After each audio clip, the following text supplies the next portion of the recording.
Hey guys, welcome to the video today. In today's video, I'm going to show you how to remove this drawer. I'll show you how to take the drawer out and how to reinstall it. And this drawer is made by Huntwood. So this is going to be a different process on different drawers, so just keep that in mind. And before we begin, make sure that you're wearing the proper safety equipment and take all safety precautions. Okay, so the first thing that we're going to do is to pull the drawer all the way out. And then on the underside of the drawer, there are releases. There's one on this side, and then there's one on this side.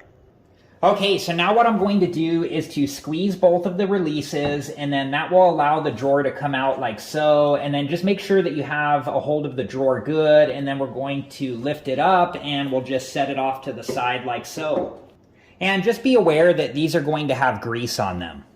And here's what the bottom of the drawer looks like, and you can see that there's some grease on there as well. So just be careful not to get that on anything. And when you do reinstall the drawer, you want to make sure that you're holding onto it securely until the drawer is secured all the way into place. Okay, so now to reinstall the drawer, we're going to line the drawer up on the slides and then gently press the drawer in until we hear it snap all the way into place, like so. Okay, so now we want to make sure that the drawer is secured all the way into place. So I'm going to hold on to it by the sides just to make sure, and we can see that the drawer is secured all the way into place.